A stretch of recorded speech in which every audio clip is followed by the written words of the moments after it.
ગુજરાતી વ્યાકરણમાં મિત્રો આપ સૌનું હાર્દિક સ્વાગત કરું છું. હું છું જગદીશ દવેસર. મિત્રો આજનો એક રસપ્રદ ટોપિક વ્યાકરણનો પાયો જેને કહી શકાય, આપણે ત્યાંથી એનો શુભારંભ કરીએ. તો બહુ જ નાનકડો અને ગુજરાતી વ્યાકરણ માટે એક મહત્ત્વનો આ ટોપિક છે. એનું નામ છે સંજ્ઞા. તો સૌથી પહેલાં તમને સંજ્ઞાની રસપ્રદ માહિતી આપું કે સંજ્ઞા એટલે શું, સંજ્ઞા કોને કહેવાય, સંજ્ઞાના પ્રકારો કયા કયા છે, અને સંજ્ઞાને પરીક્ષામાં જ્યારે આ પ્રશ્ન પૂછાતો હોય છે તો કયા પ્રકારનો પૂછાતો હોય છે. તો આપણે એની સંજ્ઞાની વાત કરીએ તો સંજ્ઞા કોને કહેવાય. સંજ્ઞાનો અંગ્રેજી શબ્દ છે નાઉન. તો કે સંજ્ઞા જે છે દરેક ભાષાની અંદર આવતી હોય છે. એક નાનકડું તમને ઉદાહરણ તમને આપું કે બાળકનો જન્મ થાય છે ત્યારે એની ભાષા આવડતી નથી.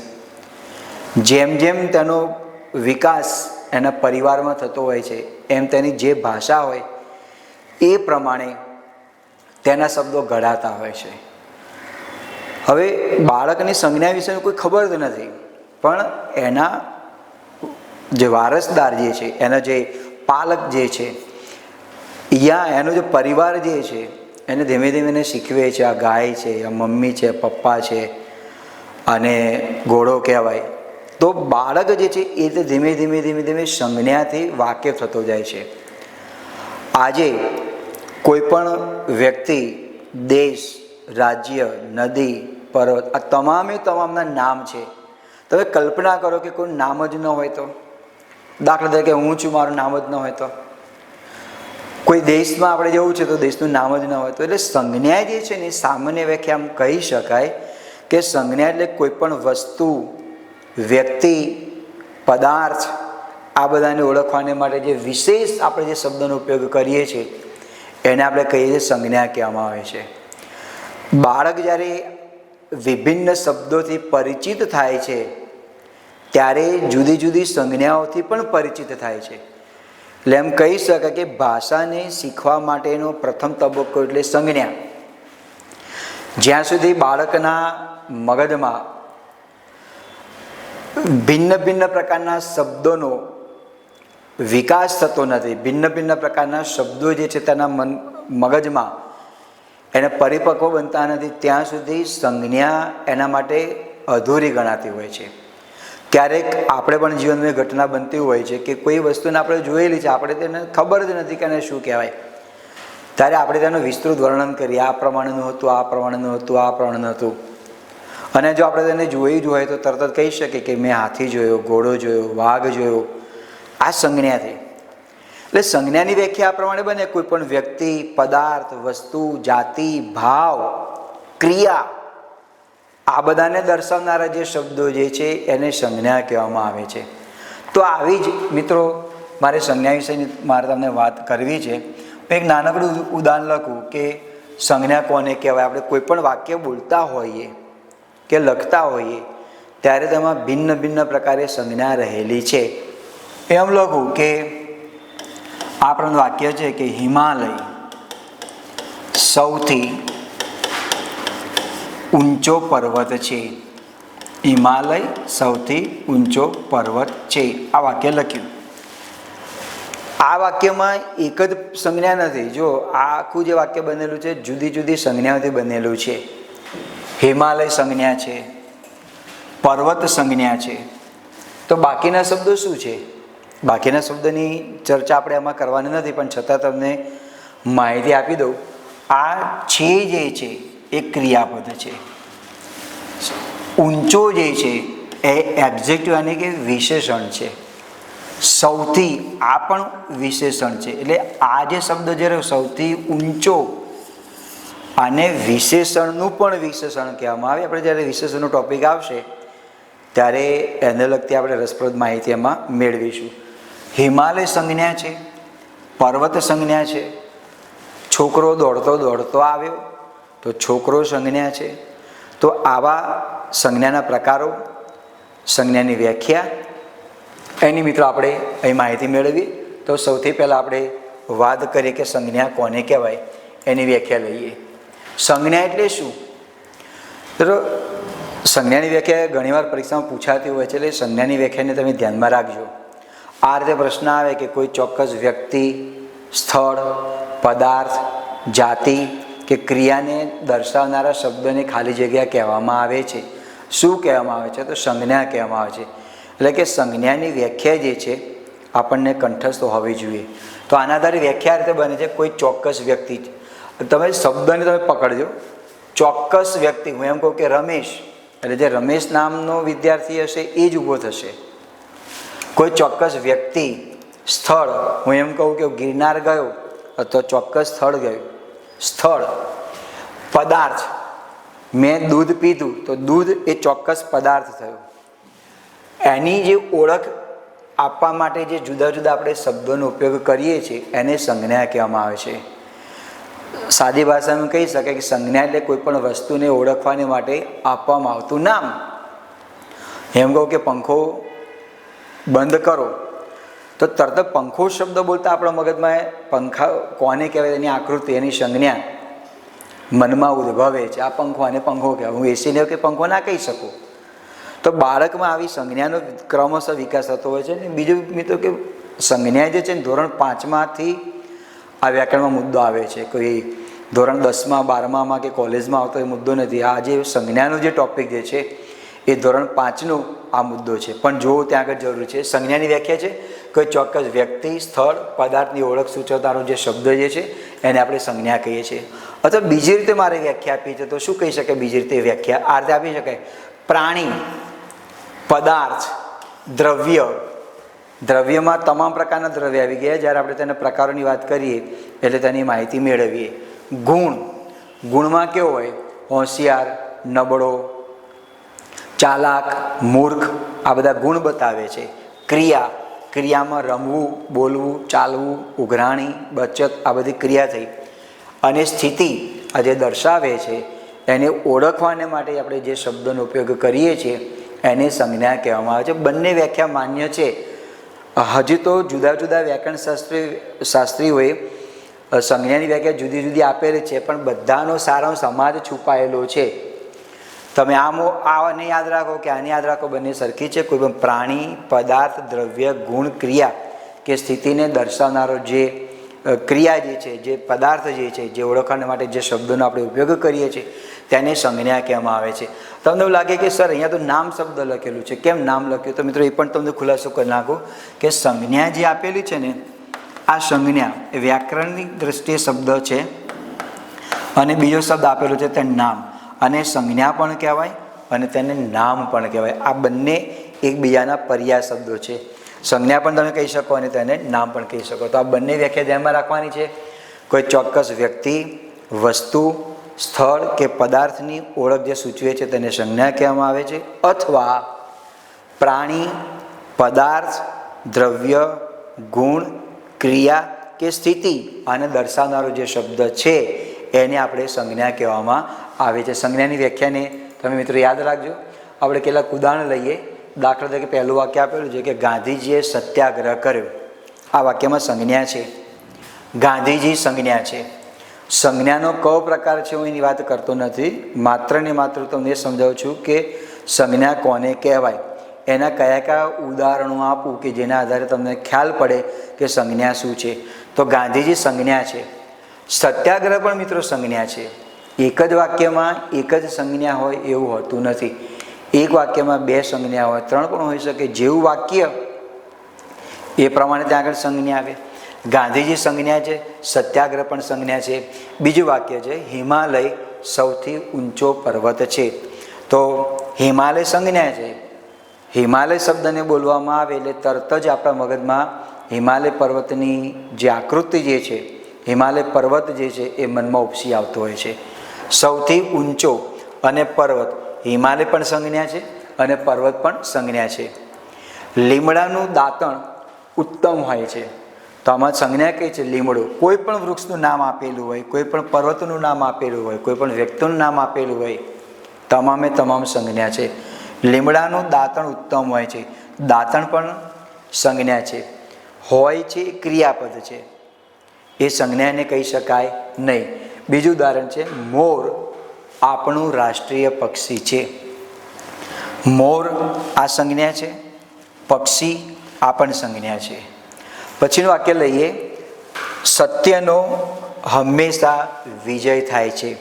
તો સત્ય આ સંજ્ઞા છે, વિજય આ પણ સંજ્ઞા છે. તો આ જે ઉદાહરણો જે છે મિત્રો, વાક્યમાં સંજ્ઞા ક્યાં છે, સંજ્ઞાને કઈ રીતે ઓળખી શકાય એની માહિતી મેં પુરવાર કરી. હવે આપણે જે વાત કરીશું એ વાતમાં ત્યાં આગળ આવશે સંજ્ઞાના પ્રકારો. તો સંજ્ઞાના પ્રકારો કયા કયા અંદર આવે એના માટે તમારે સંજ્ઞાના પ્રકારો આમ તો મુખ્ય 5 જ છે, પણ ગુજરાત રાજ્ય સરકારે ધોરણ 10માં સંજ્ઞાનો નાનકડો ટોપિક આવે છે, એમાં છેલ્લા ઘણા વર્ષોથી એક પ્રકારને ઉમેરેલો છે, એટલે આપણે એની પણ ત્યાં આગળ ચર્ચા કરીશું. તો એ પ્રકારને ઉમેરતા 6 સંજ્ઞાના પ્રકાર થશે. તો એના આધારે તમારે સંજ્ઞાના પ્રકારને ધ્યાનમાં રાખવું હોય તો સૂત્ર તમારે ધ્યાનમાં રાખવાનું રહેશે. સૂત્ર છે જા, સ, ભા, દ્ર, વ્ય અને ક્રિયા. આ રીતે તમે યાદ રાખી શકો. જાઝબા દ્રવ્યની ક્રિયા છે. જા એટલે જાતિવાચક, સ એટલે સમૂહવાચક, ભા એટલે ભાવવાચક, દ્ર એટલે દ્રવ્યવાચક અને વ્યય એટલે વ્યક્તિવાચક. બીજું નામ છે વિશેષ સૂચક પણ સંજ્ઞા તેને કહેવાય. અને ક્રી તો ક્રીનો અર્થ બને છે ક્રિયાવાચક સંજ્ઞા. આમ આપણે અહીંયા 6 પ્રકારો આપણે શીખવાના છે. અહીંયા જાતિવાચકની અંદર સમગ્ર જાતિનો ઉલ્લેખ કરવામાં આવે. સમગ્ર જાતિની અંદર પશુ હોય, પક્ષી હોય, નદી, પર્વત આ બધાનો ઉલ્લેખ અમારે ત્યાં આગળ થતો હોય છે. સમૂહવાચકની અંદર શું આવે કે આ પ્રકારની જે સંજ્ઞા છે ને દોસ્તો, એને ગણી શકાતી નથી. સમૂહવાચકમાં સંજ્ઞાને આપણે ગણી શકીએ છીએ, દ્રવ્યવાચકમાં ગણી શકાતી નથી. માનો કે એમ કહેવામાં આવે કે સભામાં માણસો આવે તો માણસો એ જે છે સમૂહવાચકથી. ટોળું આવ્યું, ટોળું સમૂહવાચકથી ગણી શકાય કે ટોળામાં 500 માણસ છે, 1000 માણસો છે, 10 છે, કેટલા છે આપણે ગણી શકતા હોઈએ છીએ, એટલે સમૂહમાં આવે. ભા જે છે ભાવવાચક, એ પ્રકારનો ભાવ બતાવે, જેને આપણે જે ઇન્દ્રિયો દ્વારા આપણે તેનો અનુભવ કરી શકીએ છીએ, એને આપણે જોઈ શકતા નથી. દાખલા તરીકે ઠંડી લાગે છે તો ઠંડીનો આપણે અનુભવ કરી શકીએ છીએ, તેને જોઈ શકતા નથી. પ્રેમ, ગુસ્સો, દયા, મીઠાશ આ બધા શબ્દો ભાવવાચક સંજ્ઞામાં આવે. પછી દ્ર એટલે દ્રવ્યવાચક. આ સંજ્ઞાને સમજવી બહુ સરળ છે, જેનું આપણે માપન કરી શકતા હોઈએ. દરેક પદાર્થનો પોતપોતાનો એકમ છે. ઘન પદાર્થ હોય, પ્રવાહી હોય, વાયુ હોય. દાખલા તરીકે પેટ્રોલ, તો પેટ્રોલ આપણે લીટરમાં લઈએ છીએ. તો પેટ્રોલ, દૂધ, છાશ, માખણ, ઘી, લાકડું આ બધાએ જેનું માપન થતું હોય ને તમામે તમામ દ્રવ્યવાચક સંજ્ઞામાં આવે. પછી આવે છે વ્યક્તિવાચક સંજ્ઞા. વ્યક્તિવાચકનું બીજું નામ આપેલું છે, તેનું વિશેષ સૂચક સંજ્ઞા તેને કહેવામાં આવે. તો આમાં કોઈ પણ વ્યક્તિનું વિશેષ નામ હોય, રમેશ, જયેશ, જયા, દેશનું નામ હોય ભારત, અમેરિકા, કોઈ નદીનું નામ હોય સાબરમતી, ગંગા, સરસ્વતી, આ બધા વ્યક્તિવાચકમાં આવે. અને આ ક્રિયાવાચક સંજ્ઞાનો મુદ્દો હવે આમાં નવા પાઠ્યપુસ્તક પ્રમાણે ત્યાં ઉમેરવામાં આવેલો છે. ક્રિયા સૂચક સંજ્ઞા એટલે કે જે ક્રિયાનો ભાવ બતાવે છે. હું એમ કહું કે મને ક્રિકેટ રમવી ગમે છે, મને ક્રિકેટ રમવું ગમે છે, તો રમવું શબ્દ ત્યાં આગળ આવે, ક્રિયા બતાવે છે. તો આ સંજ્ઞાનો પ્રકાર ત્યાં આગળ થયો ક્રિયાવાચક સંજ્ઞા થઈ. બહુ જ સરળ મુદ્દો છે, એમાં કે આપણે સંજ્ઞાને સમજવાને માટે, ઓળખવાને માટે વધારે પડતું મગજને આપણે તકલીફ આપવી પડે ત્યાં આગળ છે નહીં. તો આ સંજ્ઞાની માહિતી આપણે લીધી, સંજ્ઞાના પ્રકારોની. હવે આપણે તેના પ્રકારો વિશેની માહિતી મેળવીએ. સંજ્ઞાના પ્રકારો, એમાં પહેલો પ્રકાર લઈએ જાતિવાચક સંજ્ઞા. આપણે આની માહિતી મેળવીશું. બીજો પ્રકાર છે સમૂહવાચક સંજ્ઞા. ત્રીજો પ્રકાર છે ભાવવાચક સંજ્ઞા. ચોથો પ્રકાર છે દ્રવ્યવાચક સંજ્ઞા. પાંચમો વ્યક્તિવાચક. વ્યક્તિવાચકનું બીજું નામ છે વિશેષ સૂચક સંજ્ઞા. ઘણા બુક્સની અંદર વ્યક્તિવાચક શબ્દનો ઉપયોગ કર્યો નથી, અને કોઈ વાર પરીક્ષામાં આ રીતે પણ પ્રશ્ન પૂછી નાખતા વિશેષ સૂચક સંજ્ઞા બતાવો, એટલે આપણને લાગે કે આ તો મને શીખ્યા જ નથી, શીખેલા છીએ. એનું બીજું નામ છે વિશેષ સૂચક સંજ્ઞા. અને છઠ્ઠો પ્રકાર છે તેનો ક્રિયાવાચક સંજ્ઞા. આ તમામે તમામ સંજ્ઞાને ઓળખવા માટે એની વ્યાખ્યા અને તેના કેટલાક ઉદાહરણો આપણે ત્યાં આગળ લઈએ. તો જોઈએ આપણે એના કેટલા વાક્યોની અંદર સંજ્ઞાના પ્રકારમાં. પહેલું છે જાતિવાચક. શબ્દને તમે તોડો. જો જાતિ શબ્દના આપણે અર્થ ખૂબ જ સંક્ષેપમાં કરીએ છીએ. નહીં, જાતિ એટલે સ્ત્રી છે પુરુષ છે એ રીતે નહીં, એ તો ખરું જ. આ કઈ જ્ઞાતિનું છે એ તો ખરું જ, પણ જાતિ એટલે જે સમગ્ર જાતિનો ઉલ્લેખ કરતો હોય. માનો કે એમ કહેવામાં આવે કે છોડ, તો છોડની વ્યાખ્યામાં જે આવતા હોય તમામે તમામ જાતિવાચક થયા. પશુ તમામે તમામ જાતિવાચકમાં થયા. ગાય, ભેંસ, બકરો, ઘોડો, હાથી, માણસ જાતિવાચકમાં આવે. નદી જાતિવાચકમાં આવે. સમગ્ર જાતિનો ઉલ્લેખ કરે છે, માટે તે જાતિવાચક સંજ્ઞા એને કહેવામાં આવે. એની વ્યાખ્યા પ્રમાણે છે: વ્યક્તિ, પ્રાણી, પદાર્થના આખા વર્ગને જે દર્શાવે છે એ સંજ્ઞા, એટલે તેને આપણે કહીએ છીએ જાતિવાચક સંજ્ઞા કહેવામાં આવે. આ જાતિ, હું એમ કહું કે ચકલી, તો ચકલીની અંદર સમગ્ર ચકલીનો ઉલ્લેખ છે. કે નાની ચકલી હોય, મોટી ચકલી હોય કે ગમે તે હોય, એનો ઉલ્લેખ છે, માટે જાતિવાચક ત્યાં આગળ સંજ્ઞા ત્યાં આગળ થઈ. પ્રાણીનો બીજો શબ્દ છે પશુ. આ એનો સમાનાર્થી શબ્દ છે પશુની અંદર તમે ઘોડો લો, હાથી લો. ઘોડો, હાથી આ તમામે તમામ ત્યાં આગળ આવે. છોકરો, છોકરી, પણ છોકરાનું નામ હોય તો આમાં આવે નહીં. તો આ એની વ્યાખ્યા છે: વ્યક્તિ, પ્રાણી, પદાર્થના આખા વર્ગને દર્શાવનારી સંજ્ઞા, એટલે આપણે કહીએ છીએ તેને જાતિવાચક સંજ્ઞા તેને કહેવામાં આવે. એના કેટલાક ઉદાહરણો છે. દાખલા તરીકે શહેર. શહેર એટલે કોઈ પણ એક શહેરની વાત નથી, તમામે તમામ શહેરની વાત છે. પર્વત, તો પર્વતની પરિભાષામાં, પર્વતની વ્યાખ્યામાં આવનાર તમામ શબ્દની વાત છે પર્વત. ખાલી એમ કહીએ કે ગિરનાર પર્વત, તો ખાલી ગિરનાર પર્વત જ જાતિવાચકમાં આવે ના, જે છે તમામે તમામ આવે. પછી નદી, પંખી, ઋતુ. જો ઋતુ જાતિવાચકમાં આવે, પણ એવું કહેવામાં આવે કે શિયાળો, ઉનાળો, ચોમાસું, તો એનો પ્રકાર બદલાઈ જાય, એ વ્યક્તિવાચકમાં આવે. પછી ભાઈ, બહેન, સ્ત્રી, છોકરો, છોકરી, બ્રાહ્મણ, સિંહ, ગાય. ગાય એટલે કોઈ એક જ ગાય નહીં, સમગ્ર ગાય. પણ એમ કહેવામાં આવે કે નીલ ગાય, તો એનો પ્રકાર બદલાઈ જાય. શંકર ગાય, તો પ્રકાર બદલાઈ જાય. ગીરની ગાય, તો પ્રકાર બદલાઈ જાય. એ વ્યક્તિવાચકમાં આવે, કારણ કે એ સૂચક વિશેષ નામ છે. નદી જાતિવાચક થયું, પણ એમ કહેવામાં આવે કે ગંગા નદી, તો તેનો અર્થ બદલાઈ ગયો ત્યાં આગળ. ગંગા નદી તો વ્યક્તિવાચકમાં થઈ ગઈ. એટલે આ નાની નાની બાબતને તમે ધ્યાનમાં રાખજો. ગંગા નદી, નદી ખરી પણ કઈ ગંગા, તો એ જાતિવાચકમાં આવે નહીં. તો આના કેટલાક આપણે ઉદાહરણો છે: શહેર, પર્વત, નદી, પંખી, ઋતુ, ભાઈ, બહેન, સિંહ, ગાય વગેરે તેના ઉદાહરણો છે. કેટલાક આપણે વાક્ય લઈએ. પહેલું વાક્ય છે: મારા ગામમાં પર્વત છે. આ વાક્યમાં બે પ્રકારની સંજ્ઞા છે, એક ગામ અને બીજું છે પર્વત. ગામ જાતિવાચક છે, પર્વત પણ જાતિવાચક છે. બીજું વાક્ય છે: નદી ખળખળ કરતી વહે છે. કોણ વહે છે? નદી. નદી જે છે એ જાતિવાચક સંજ્ઞા બતાવે છે. ખળખળ કોઈ જે છે એ આ વહે છે ક્રિયાપદ છે, એના અર્થમાં વધારો કરનારો શબ્દ છે. એ જે એનું સંજ્ઞાનો પ્રકારમાં આવે નહીં. આપણે ખાલી આવી શીખીએ છીએ જાતિવાચક સંજ્ઞા, એટલે માટે નદી જે છે એ જાતિવાચક સંજ્ઞામાં આવે. ભારત મારો દેશ છે. હવે દેશ જાતિવાચકમાં આવે, ભારત જે છે જાતિવાચકમાં ના આવે, એટલે આપણે ભારતને ધ્યાનમાં રાખીશું નહીં. અહીંયા આપણે શીખીએ છીએ જાતિવાચક સંજ્ઞા, તો દેશ જાતિવાચક સંજ્ઞા થઈ. બીજું ઉદાહરણ આપેલું છે: ગાય દૂધ આપે છે. તો દૂધ જે છે એ જાતિવાચકમાં ના આવે, એ સંજ્ઞાનો પ્રકાર અલગ છે. તો એમાં જાતિવાચક સંજ્ઞામાં શું આવે છે? ગાય. તો ગાય જે છે એ જાતિવાચક સંજ્ઞા ત્યાં આગળ બતાવે છે. બીજું ઉદાહરણ છે: આ લાકડાની ખુરશી છે.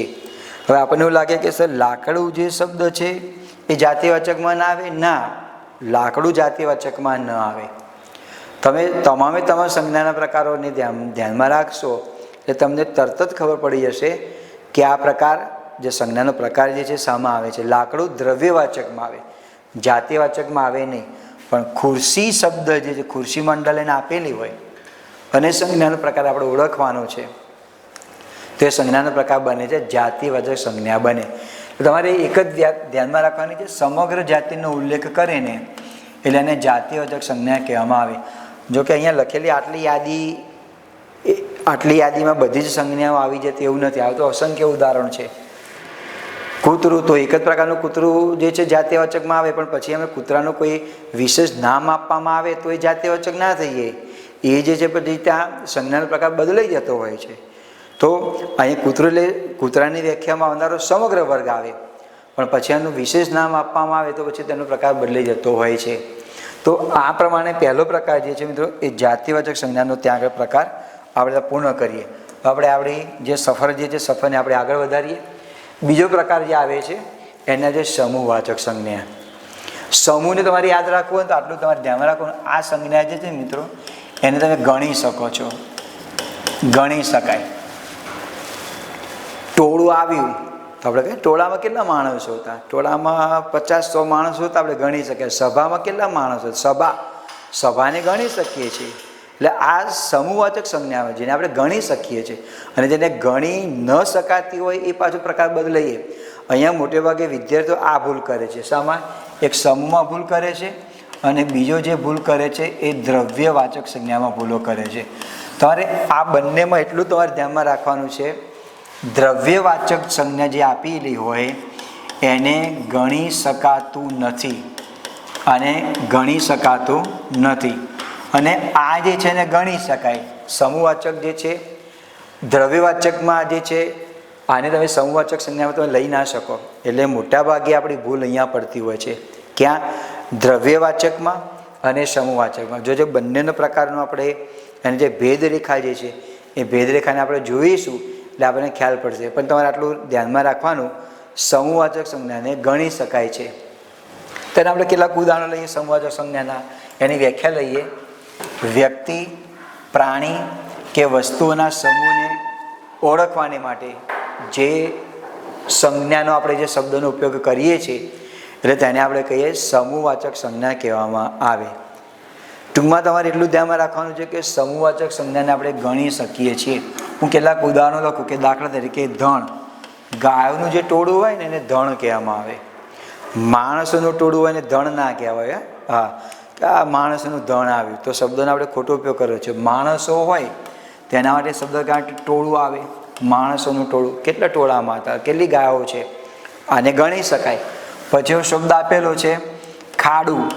હવે ખાડું કોને કહેવાય? તમને પરીક્ષામાં પ્રશ્ન પૂછ્યો, ખાડું સંજ્ઞાનો પ્રકાર ઓળખો. પણ ખાડું કોને કહેવાય દોસ્તો આપણને ખબર જ ના હોય તો માટે તમારે શબ્દ ભંડોળ વધારવી જરૂરી છે. ખાડું એટલે જે ભેંસનું જે ટોળું હોય ને એને ખાડું કહેવામાં આવે અને આપણે ગણી શકીએ. એટલે આ જે પ્રકાર જે છે પ્રકાર કયો થયો? સમૂહવાચક સંજ્ઞા ત્યાં આગળ થઈ. આપણે લઈએ કેટલીક વ્યાખ્યા લઈએ. એના આધારે સમૂહવાચક સંજ્ઞાની વ્યક્તિ, પ્રાણી કે વસ્તુઓના સમૂહને ઓળખવાને માટે જે શબ્દોનો આપણે ઉપયોગ કરીએ છીએ તેને સમૂહવાચક સંજ્ઞામાં કહેવામાં આવે.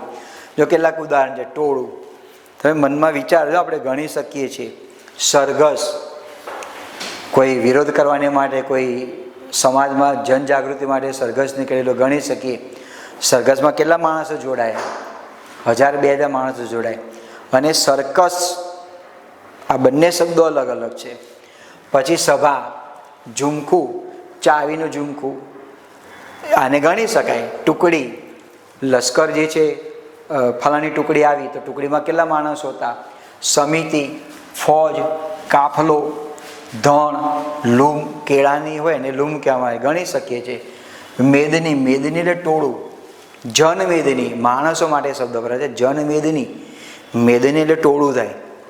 પછી લશ્કર, ભીડ, મંડળ, મંડળી, હરોળ. આ આગલી હરોળમાં બેસો તો આગલી હરોળમાં 10 માણસો હોય, 10 વિદ્યાર્થીઓ ત્યાં આગળ. હરોળ એટલે એ તમારે સમૂહવાચક આવે. પછી મંડળી, હરોળ, ફોજ, ભંડોળ, ટુકડી, ઢગલો, કુટુંબ, આપણે પરિવાર જે છે એ પણ સમૂહવાચકમાં આવે. ગણી શકીએ છીએ. પરિવારમાં કેટલા સભ્યો છે? 7 સભ્યો છે, સમૂહવાચક થયું. જૂથ, કુળ, વંશ, જનતા. જનતા એટલે લોકો. ભારત દેશની જે વસ્તી છે આપણે તેને ગણી શકીએ છીએ. સમૂહવાચક ત્યાં આગળ થઈ. પછી સમુદાય, એમ કહેવામાં આવે કે ફલાણો સમુદાય. સમુદાય એટલે ટોળું, મેદની, ગણી શકીએ છીએ. અને સમૂહ બધે. આ બધી વ્યાખ્યાઓ મિત્રો તમારે એટલું ધ્યાનમાં રાખવાનું છે, જે ગણી શકાય બધું સમૂહવાચકમાં આવે, જે ગણી શકાતું નથી, જેનું માપન થાય છે બધું દ્રવ્યવાચકમાં ત્યાં આગળ આવે. આટલી સૂક્ષ્મ ભેદરેખા તમે જાણી જાઓ ને એટલે તમને સંજ્ઞામાં કોઈ તકલીફ પડતી હોતી નથી. કેટલાક આપણે ઉદાહરણ લઈએ. દાખલા તરીકે પહેલું વાક્ય છે કે લોકોનું ટોળું ઉગમણી દિશામાં આવ્યું. હવે આ વાક્યમાં માત્ર ટોળું લખું તો પણ ચાલે એવું હતું જ, અને લોકોનું ટોળું શબ્દ લખેલું છે તો વાક્ય ખોટું નથી. આ બંને રીતે લખી શકાય. લોકોનું ટોળું અને ટોળું એમ લખી શકાય. એટલે બંને શબ્દ બંને રીતે લખી. ટોળું સામે આવ્યું, લોકોનું ટોળું આવ્યું, એટલે બંને સાચા છે વાક્યમાં. તો આમાં મારે શોધવું છે સમૂહવાચક સંજ્ઞા કોને કહેવામાં આવે, એ મારે શોધવું છે. તો તમને આ રીતે વાક્ય આપેલું છે. લોકો સમૂહવાચક છે, આપણે ગણી શકીએ છીએ. ટોળું સમૂહવાચક છે, ગણી શકીએ છીએ. ઉગમણી સમૂહવાચક નથી, દિશા સમૂહવાચક નથી. એટલે આ બીજો જે પ્રકાર છે જે સમૂહવાચકમાં આવે નહીં. હા, ઉગમણી શબ્દ તમે લો ને, આ માનો કે લઈએ તો તમને સમજૂતી માટે કહું છું, ભૂલ ભૂલાવણી માટે નહીં. તમને પ્રશ્ન આપેલો છે કે દિશા, આપણે પ્રકાર શીખી ગયા. જાતિવાચક, પણ એમ કહેવામાં કે પૂર્વ દિશા વ્યક્તિવાચક, ઉગમણી દિશા તે વ્યક્તિવાચક. એક જ વાક્યમાં એક જ સંજ્ઞા એવું હોતું નથી. ચલો બીજું આપણે વાક્ય લઈએ. આ રીતે વાક્ય આપેલું છે. આબાલ વૃદ્ધ સરઘસમાં જોડાયા. આબાલ વૃદ્ધ એટલે બાળકથી માંડીને વૃદ્ધ સુધીના જે લોકો હોય ને એને આબાલ વૃદ્ધ કહેવામાં આવે. બાળકથી માંડીને વૃદ્ધ. પણ અહીંયા સમૂહવાચક સંજ્ઞા મારે શોધવી છે તો ત્યાં આગળ સરઘસ. આ રીતે સમૂહવાચક સંજ્ઞા બને. સરઘસમાં જેટલા માણસો જોડાયા હોય એ બધાને આપણે ગણી શકીએ છીએ. સમી સાંજે ધણ પાછું ફરે છે. ગાયોનું જે ટોળું હોય ને ધણ કહેવામાં આવે. ધણ ગણી શકીએ છીએ. ધણમાં કેટલી ગાયો હતી? 100, 200, 500 ગણી શકીએ છીએ. 1000 હોય ને તો પણ એને ધણ જ કહેવામાં આવે. એક ગાય હોય તો ધણ ના કહેવાય. એક ગાય જતી હોય ને પછી આવું વાક્ય ના કહેવાય કે આ ગાયનું ધણ જાય છે, ના કહેવાય. એ ગાય એ બહુવચનમાં ત્યાં આગળ આવે. ગાયનું ધણ પાછું ફરે છે. સભામાં વડાપ્રધાને ભાષણ આપ્યું. તો સભા જે છે એ સમૂહવાચક સંજ્ઞા થઈ. વડાપ્રધાન સમૂહવાચકમાં ત્યાં આગળ આવે નહીં. ભાષણ પણ સમૂહવાચકમાં આવે નહીં. તો આ સમૂહવાચક સંજ્ઞામાં સભા એ સમૂહવાચક સંજ્ઞા બતાવે છે. તો સભા કોને કહેવાય? જનમેદની ભેગી થઈ હોય ત્યાં ને આપણે કહીએ કે ગઈકાલે વડાપ્રધાનની અહીંયા મિટિંગ હતી, સભામાં આટલા લોકો જોડાયા, 1,00,000 2 લાખ તો માણસ આવ્યા હશે. તો આ ગણી શકીએ છીએ. એટલે સમૂહવાચક સંજ્ઞામાં આવે. એટલે પહેલો પ્રકાર જે છે આપણે ત્યાં પૂર્ણ કર્યો જાતિવાચકનો, સમગ્ર જાતિનો ઉલ્લેખ કરે. બીજો જે પ્રકાર આપણે પૂર્ણ કર્યો સમૂહવાચકનો, સમૂહવાચક સંજ્ઞાને આપણે ગણી શકીએ છીએ. દ્રવ્યવાચક સંજ્ઞા જે હોય તેને આપણે ત્યાં આગળ ગણી શકતા નથી. હવે ત્રીજો પ્રકાર લઈએ. ક્રમશઃ લઈએ તો પહેલો જે પ્રકાર હતો જાતિવાચકનો હતો. બીજો જે પ્રકાર છે સમૂહવાચકનો છે. આપણે સૂત્ર પ્રમાણે આપણે જઈએ છીએ. આપણું સૂત્ર હતું જા સ ભા. હવે જે ત્રીજો પ્રકાર લઈશું એનું નામ આવશે ભાવવાચક સંજ્ઞા. હવે ભાવવાચક સંજ્ઞાની આછી પાતળી માહિતી એમાં આવે કે આ સંજ્ઞા જે છે મિત્રો, આપણે ભગવાને આપણે 5 ઇન્દ્રિયો આપી છે. ઇન્દ્રિયો દ્વારા આપણે તેનો અનુભવ કરી શકીએ છીએ. ઇન્દ્રિયો દ્વારા આપણે તેનો અહેસાસ કરી શકીએ. આ તમામે તમામ સંજ્ઞા ભાવવાચક સંજ્ઞામાં આવે. તો એની વ્યાખ્યા, એના ઉદાહરણો, એક નાનકડું ઉદાહરણ તમને આપું કે દાખલા તરીકે પ્રેમ, વહાલ. તો આપણે કોઈને કહી શકીએ કે તો એ મને 1 કિલો પ્રેમ કરે છે, તેને 1.5 કિલો પ્રેમ કરું. ના, એનો આપણે અનુભવ કરી શકીએ છીએ. માં જ્યારે તેના બાળકો પ્રત્યે જે પ્રેમ ભાવ બતાવે છે તો બાળક એ માના પ્રેમને અહેસાસ અનુભવ કરી શકે છે. એને જોઈ શકતો નથી, અનુભવ કરી શકે છે. એટલે જેનો અનુભવ થતો હોય એ તમામે તમામ બાબત ભાવવાચક સંજ્ઞામાં આવે. તો આપણે તેની વ્યાખ્યા લઈએ. ભાવવાચક સંજ્ઞા કોને કહેવામાં આવે? એની વ્યાખ્યા છે ઇન્દ્રિયોથી ઓળખાય, પણ ઇન્દ્રિયોથી ઓળખાય અને મનથી પણ સમજી શકાય તેવી સંજ્ઞા, એટલે આપણે તેને કહીએ છીએ ભાવવાચક સંજ્ઞા, તેને કહેવામાં આવે. બરાબર? તો ભાવવાચક સંજ્ઞાને આમાં બીજી એની આ રીતે પણ માહિતી આવી છે કે ભાવવાચક સંજ્ઞા જે ભાવ બતાવે, ગુણ બતાવે, ક્રિયા બતાવે અને સ્થિતિ પણ ત્યાં આગળ બતાવે. સ્થિતિની અંદર માનો કે તમને એવું લાગે કે સ્થિતિમાં શું આવે, દાખલા તરીકે બાલ્યાવસ્થા, આ સ્થિતિ થઈ. બાલ્યાવસ્થા આ સ્થિતિ બતાવે છે. વૃદ્ધાવસ્થા, યુવાવસ્થા આ સ્થિતિ બતાવે છે. યુવાની, ગળપણ, બાળપણ આ સ્થિતિ બતાવે છે. પછી ભાવ, એનો ગુણ, દાખલા તરીકે ઉદાર, કંજૂસ, આ પણ તેનો ગુણ બતાવે છે. ઉદાર છે, કંજૂસ છે, આનો ભાવ બતાવે છે. દાખલા તરીકે ગુસ્સો, આ એનો ભાવ બતાવે છે. હવે અહીંયા શબ્દ આપેલો છે ક્રિયા. જો ભાવવાચક સંજ્ઞાની અંદર જ્યાં સુધી ક્રિયાવાચક સંજ્ઞાનો ઉલ્લેખ નહોતો કર્યો ત્યાં સુધી ક્રિયા શબ્દને ભાવવાચક સંજ્ઞામાં લેવામાં આવતી હતી. પણ રાજ્ય સરકારે જ્યારે એમાં ફેરફાર કર્યો એટલે આ શબ્દને, ક્રિયા શબ્દને અલગ પાડી અને સંજ્ઞાનો નવો પ્રકાર ત્યાં મૂકવામાં આવેલો છે. એટલે આ ક્રિયા શબ્દને આપણે લઈશું ક્રિયાવાચક સંજ્ઞામાં ત્યાં આગળ લઈશું. નહીં તો ક્રિયાવાચકને પણ ભાવવાચક સંજ્ઞામાં આવતું હતું. તમારે જો ચેક કરવું હોય મિત્રો તો તમે ધોરણ 10નું પાઠ્યપુસ્તક જોજો. કારણ કે ધોરણ 10ના પાઠ્યપુસ્તકમાં વ્યાકરણ કસોટી 1 એમાં આ ક્રિયાવાચક જે સંજ્ઞા જે છે એનો બહુ લાંબો લેખ આપેલો છે. એટલે પહેલાં આ ક્રિયાને ગણવામાં આવતું હતું. મેં આ શબ્દને જાણી જોઈને લખેલો છે. કારણ કે ઘણી બુક્સ તમે વાંચતા હોય તો ક્રિયા શબ્દ તમને આપેલો હોય તો આપણને લાગે કે સર ક્રિયા તો ભાવવાચકમાં ના આવે. ના, પણ ક્રિયાને હવે ક્રિયાવાચક સંજ્ઞામાં ત્યાં આગળ લેવામાં આવેલો છે. બીજું આપણે તેની બીજી રીતે આ રીતે પણ વ્યાખ્યા આપી શકીએ. ભાવ, ગુણ, ક્રિયા કે સ્થિતિ દર્શાવે છે. જોઈ કે સ્પર્શી ન શકાય પણ ઇન્દ્રિયો દ્વારા જેનો આપણે અનુભવ કરી શકીએ છીએ તેને ભાવવાચક સંજ્ઞા કહેવામાં આવે. દાખલા તરીકે દિવસ. હવે દિવસને હું મિત્રો જોઈ શકું છું, એનો અનુભવ કરી શકું છું. હું તને સ્પર્શ કરી શકતો નથી. આ દાખલા તરીકે પ્રકાશ, તો પ્રકાશનો અનુભવ કરી શકું છું. આ દાખલા તરીકે પેન છે, પેનને હું પકડી શકું છું, તેને આ પેનનું ગ્રહણ કરી શકું છું, અનુભવ નથી. તો એ તો દિવસને પકડી શકતો નથી. પંખો તો પંખાને પકડી શકું છું, દિવસને પકડી શકતો નથી, તો અનુભવ કરું છું. જેનો અનુભવ થતો હોય એ તમામે તમામ ભાવવાચક સંજ્ઞામાં આવે. દિવસ, રાત, પ્રેમ, ગુસ્સો, ક્રોધ, જીવન, મરણ, લગ્ન આ તમામે તમામ ત્યાં આગળ આવતું હોય છે. તો એના આધારે આપણે કેટલાક ઉદાહરણ આપણે લઈએ. ભાવનો નિર્દેશ કરનારી જે સંજ્ઞા જે છે તેને ભાવવાચક સંજ્ઞા કહેવામાં આવે છે. આ કેટલાક ઉદાહરણો આપેલા છે. પ્રેમ, ભલાઈ, સફળતા, મૂર્ખાઈ, માનવતા, દાનવતા. માનવ શબ્દ પરથી બનેલો છે. માનવ શબ્દ આપેલો હોય ને મિત્રો તો એ જાતિવાચક સંજ્ઞામાં થઈએ. પણ માનવમાં પ્રત્યય લાગેલો છે તા, એટલે ભાવ બતાવે છે. માનવતા, દાનવતા, દાનવતા, સેવા, વિચાર. વિચારને હું આનો અનુભવ કરી શકું છું. મારા મનમાં જે વિચાર આવે સામેવાળી વ્યક્તિ એને જોઈ શકતી નથી.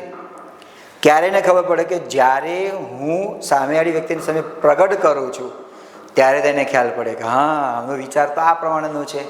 એટલે વિચાર જે છે ને ભાવવાચકમાં આવે. પછી જાગૃતિ, સુખ, દુઃખ. દુઃખની જોડણી ખોટી નથી. દુઃખને આમ પણ લખી શકાય અને આમ પણ લખી શકાય. બંને જોડણી માન્ય છે. આ અને વૈકલ્પિક જોડણી કહેવામાં આવે. બંને જોડણી માન્ય છે. ઘણાને લાગે કે સર દુઃખની જોડણી ખોટી લખેલી છે. ના, બંને જોડણી માન્ય છે અને વૈકલ્પિક જોડણી કહેવામાં આવે. ગરમી, ઠંડી, પીડાશ, પછી મજા, આનંદ, સેવા, ચોરી, યુદ્ધ, નિરાશ, રણકાર, શોક, વિવાહ, જીવન, મૃત્યુ, દિવસ, રાત, સમય, ઘડી. આ બધાનો આપણે ઉપયોગ એનો અનુભવ કરી શકીએ છીએ. માટે તમામે તમામ પ્રકારની જે સંજ્ઞા જે છે એ ભાવવાચક સંજ્ઞામાં ત્યાં આગળ આવે. એક માર્ક મિત્રો આપણે લેવાનું હોય ને એટલે આની પર આપણે બરાબરનું ધ્યાન આપણે આપવું ત્યાં આગળ જરૂરી છે.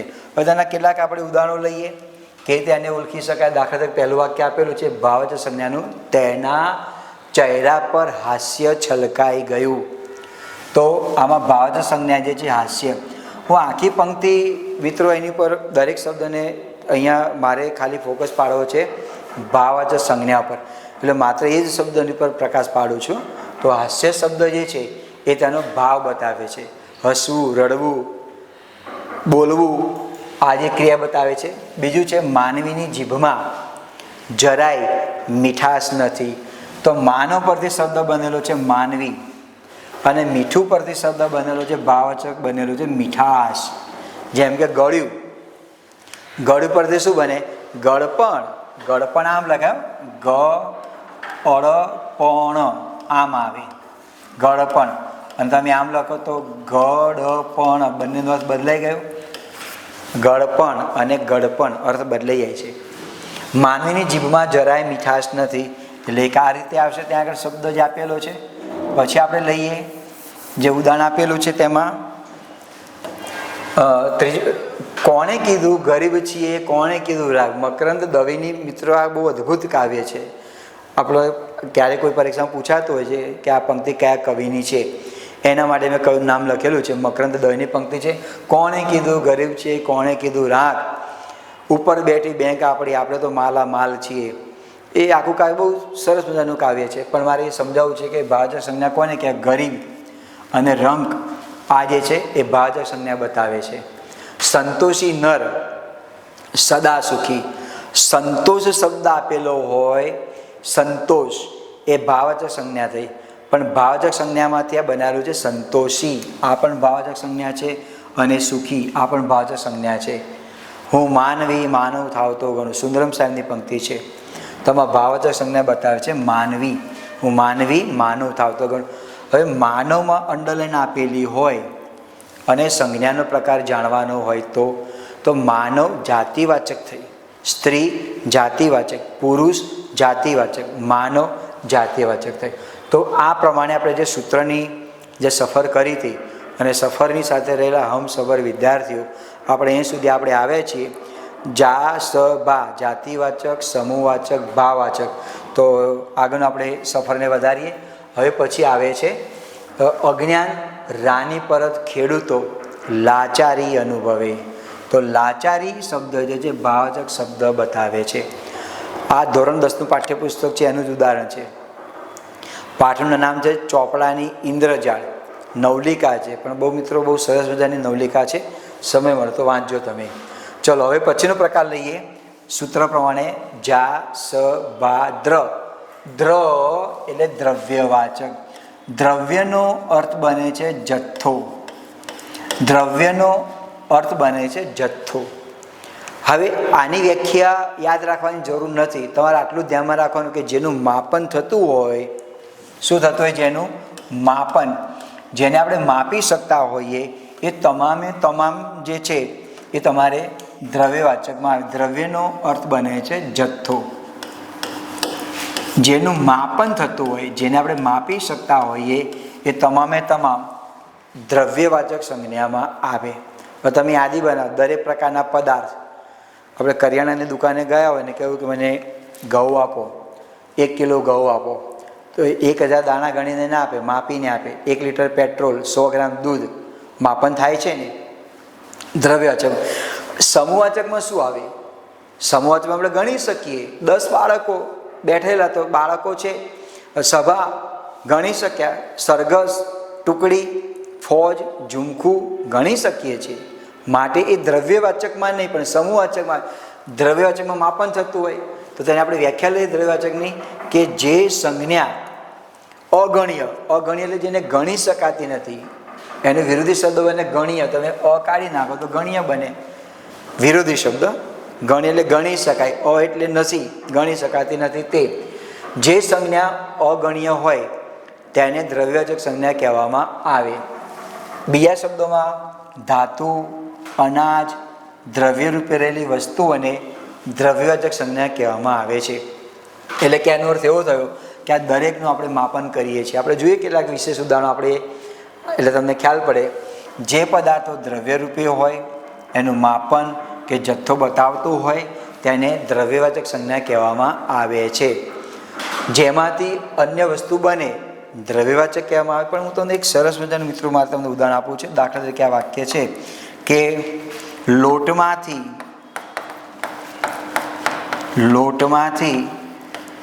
રોટલી બને છે. લોટમાંથી રોટલી બને છે. હવે તમને રોટલી શબ્દ આપેલો છે અને લોટ શબ્દ આપેલો છે અને સંજ્ઞાનો પ્રકાર ઓળખાવો. તમને આ વ્યાખ્યા યાદ છે કે જેમાંથી અન્ય વસ્તુ બને તે નામ દ્રવ્યવાચક સંજ્ઞા જેને કહેવામાં આવે છે. તો મિત્રો એ તમારી વસ્તુ બરાબર છે. તો તમે લોટને પણ દ્રવ્યવાચક લખવાના અને રોટલીને પણ દ્રવ્યવાચક લખવામાં પણ ઉતાવળ કરવાની જરૂર નથી, કારણ કે તમે ત્યાં થોડો ભૂલ કરી છે. લોટ દ્રવ્યવાચકમાં આવે અને રોટલી જાતિવાચકમાં આવે. જાતિવાચકમાં તમે મૂકો તો અને તો જ તમને રોટલી ખાવાની મજા આવે, ન તો પછી ખાલી લોટ ફાંકવો પડે. આ ધ્યાનમાં રાખજો તમે. ચલો તો આપણે કેટલાક ઉદાહરણો લઈએ જેમાંથી અન્ય વસ્તુ બને તેને દ્રવ્યવાચક કહેવામાં આવે છે. દાખલા તરીકે અનાજ. તમામ પ્રકારના અનાજ, કઠોળ બધું અનાજ આવે. ઘઉં, ચોખા, બાજરી, મકાઈ, જુવાર, તમે યાદી બનાવો. તમામ પ્રકારના અનાજ આમાં આવે. પ્રવાહી, તમામ પ્રકારનું પ્રવાહી આમાં આવે. દૂધ, કેરોસીન, પેટ્રોલ, છાશ, મધ, ઘી, પારો. આપણે લાગે છે પારો એ કેમ આમાં આવે? તો પારો તમે વિજ્ઞાનના નિયમમાં તમે જો, પારો એ ધાતુ છે પણ પ્રવાહી સ્વરૂપમાં છે. એટલે પારાને આપણે પ્રવાહી સ્વરૂપમાં લઈએ છીએ, માટે પારો જે છે એ પણ તમારી ધાતુમાં આ દ્રવ્યવાચકમાં આવે. આ સિવાયની બધી વસ્તુ તમે લો તો માટી, લાકડું, રૂ, લોહી, રેતી, કાપડ. આપણે લાકડું લેવું તો ઘન ફૂટમાં લઈએ છીએ. હા, આ બધાનું માપન થતું હોય છે. ને રેતી, કાપડ જેનું માપન થાય છે એ તમામે તમામ એ તમારે દ્રવ્યવાચક સંજ્ઞામાં આવે. કેટલાક ઉદાહરણ આપણે લઈએ તેના દ્રવ્યવાચક સંજ્ઞાના. દાખલા તરીકે પહેલું ઉદાહરણ આપેલું છે, ગાયનું શુદ્ધ દૂધ મળે છે. હવે ગાયમાં અંડરલાઈન આપેલી હોય તો વાક્યનો પ્રકાર જુદો થાય, સંજ્ઞાનો પ્રકાર અલગ બને છે. મારે દ્રવ્યવાચક સંજ્ઞાને ઓળખવી છે તો દૂધ દ્રવ્યવાચક સંજ્ઞા છે. 100 ગ્રામ દૂધ 2 લીટર 1 લીટર માપન થાય છે. તો દૂધ જે છે એ દ્રવ્યવાચક સંજ્ઞાથી માપન થાય છે. બીજું આપેલું છે, વર્ષમાં 2 વખત રક્તદાન કરવું જોઈએ. તમને લાગે કે એમાં વર્ષ આવે, વખત આવે, શું આવે? જો તમને રક્ત શબ્દની અર્થની ખબર હોય તો રક્ત એટલે લોહી દ્રવ્યવાચક થઈ. જે લોહીનું દાન કરતા હોય, રક્તદાન કરતા હોય છે એનું પણ માપન જ હોય છે ને, દ્રવ્યવાચક સંજ્ઞા થઈ. તો તમારી પાસે મિત્રો ગુજરાતી શબ્દ ભંડોળ જેટલું વધારે હશે ને એટલી કોઈની તાકાત નથી ગુજરાતી વ્યાકરણ તમને પાછું પાડી શકે. રક્તની અર્થની ખબર ના હોય તો રક્ત એટલે લોહી થાય. ચલો ત્રીજું વાક્ય છે, આ વર્ષે ઘઉંનું વાવેતર વધારે છે. ઘઉં જે છે દ્રવ્ય બતાવે છે, કેટલા મણ ઘઉં થયા. તો તરત જ ખેડૂત કહેશે આ વખતે વરસાદ સારો પડ્યો ને કુદરતની મહેર હતી એટલે આ વખતે 100 મણ ઘઉં થયા. માપ થયું ને, 1 મણ એટલે 20 કિલો થાય. તો જેનું માપન થાય છે દ્રવ્યવાચક થઈ. સોનું સૌથી મોંઘી ધાતુ છે.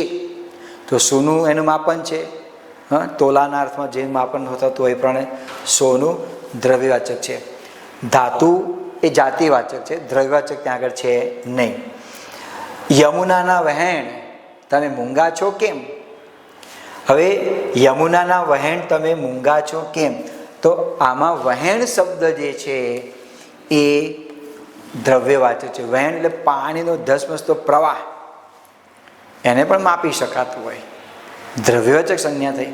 યમુનાના વહેણ તમે મૂંગા છો કેમ? આ તમામે તમામમાં તમે જો દૂધ, રક્તદાન, ઘઉં, સોનું, વહેણ, દરેકનું જે ઘન પદાર્થ છે, પ્રવાહી છે, વાયુ છે, તેનું દરેકનું માપન અલગ અલગ છે. હવા દ્રવ્યવાચકમાં આવે.